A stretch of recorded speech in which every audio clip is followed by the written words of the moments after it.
Às 9h27, Marco Antônio Sabino ao vivo no Jornal Gente da Rádio Bandeirantes. Bom dia, Sabino, seja bem-vindo. Bom dia, Thaís, tudo bem? Bom dia, Sônia. Oi, tudo bom, Sabino? E hoje com um grande assunto que movimenta a cidade de São Paulo, que é o que aconteceu com a obra do metrô da linha laranja, interditando a pista local da Marginal do Rio Tietê, aquela cena chocante, e os desafios a partir de agora para reparar o que aconteceu e fazer com que essa conta não caia em cima, mais uma vez, de nós cidadãos. O que você pode falar para o nosso ouvinte a respeito disso, hein, Sabino? E também dos desabamentos recentes, né? Desabamentos que levaram à morte aí muitas pessoas desde o final de semana.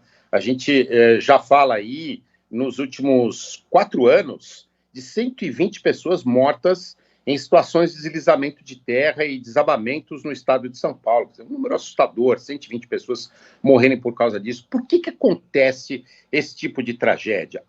Porque acontece se a gente pode prever alguns desses cataclismos, né? Do ponto de vista, por exemplo, das chuvas. É perfeitamente possível e a meteorologia informava, avisava de que isso aconteceria, de que um grande volume de chuva cairia na Grande São Paulo.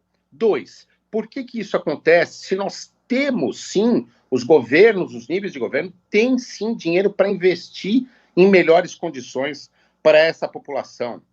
3, por que isso acontece se nós temos uma defesa civil, tanto estadual quanto municipal, extremamente qualificada, competente, de pessoas abnegadas, dedicadas ao trabalho? Então vamos lá. Acontece basicamente por uma questão de gestão pública em todos os níveis de governo.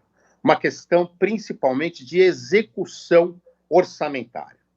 Veja só, o dinheiro que existe lá no orçamento das prefeituras, dinheiro que é resultado da arrecadação de impostos, já paga pelo cidadão, ele muitas vezes não chega ao cidadão, não chega nessa ponta que tem que ser beneficiado. E por que não chega? Primeiro, não chega muitas vezes porque há incompetência dos políticos. Pura e simplesmente, os políticos não têm a habilidade técnica de fazer com que esse dinheiro se transforme numa melhoria para a população. 2, muitos deles não sabem gastar. Veja bem, a gente tem que entender que governo não tem a obrigação de juntar dinheiro.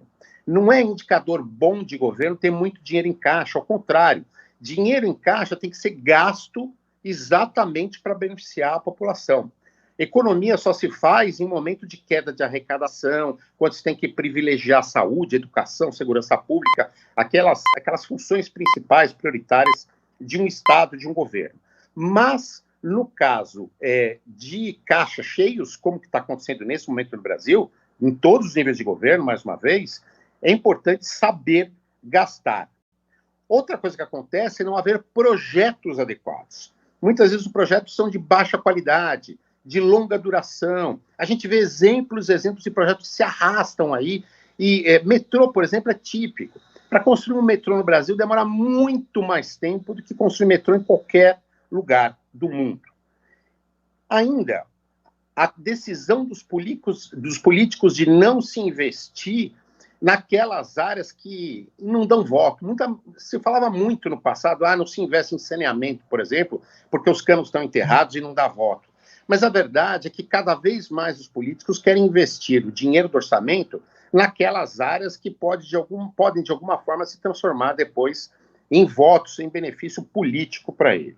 E além disso, e eu diria que talvez o ponto mais importante, por incrível que pareça, porque a gente tem que ler sempre com os dois lados, a gente sempre tem que ler com um equilíbrio, é a síndrome da corrupção no país. Porque foram criados tantos instrumentos para se evitar a corrupção no país que, de alguma forma, eles travam os governos. Fica muito difícil fazer licitações com a agilidade necessária, fica muito difícil fazer processos com a agilidade que o cidadão merece, porque são obrigatórios muitos mecanismos de fiscalização, seja no Ministério Público, seja nos tribunais de contas, seja nas controladorias gerais. Pois bem, todos esses mecanismos atrasam o processo. E aí, o dinheiro que existe não chega no tempo adequado para evitar tragédias como essa que a gente viveu. Então, a gente precisa discutir novamente esses processos e essa relação entre os órgãos de controle e os executivos, Thaís. E é incrível como todos os assuntos se interligam no fim das contas, não é, Sabino? Porque quando a gente pensa numa discussão que foi muito presente agora, que é a destinação do dinheiro das verbas orçamentárias via emendas que não tiveram aquela transparência, depois mudou o sistema, enfim. É dinheiro que vai basicamente para a construção de pequenas obras em cidades que são ali os redutos eleitorais dos deputados que destinam as obras. Não tem nada de errado com isso, não tem nada de ilegal, a gente não está falando de corrupção, mas a gente está falando sobre um uso que poderia ser melhor. O que adianta que cada cidade minúscula no Brasil tenha, além de toda a sua estrutura administrativa, tenha a tal da quadra poliesportiva, por exemplo? Mas é porque é fácil, é barata, é rápida e pode levar a plaquinha do nome de quem inaugurou. E a gente não consegue fazer com que haja um planejamento e até que todos esses recursos sejam colocados de forma única para trazer algo que seja mais relevante para a sociedade como um todo, né? É isso, é a soma de todas essas questões. E esse é mais um exemplo que você dá.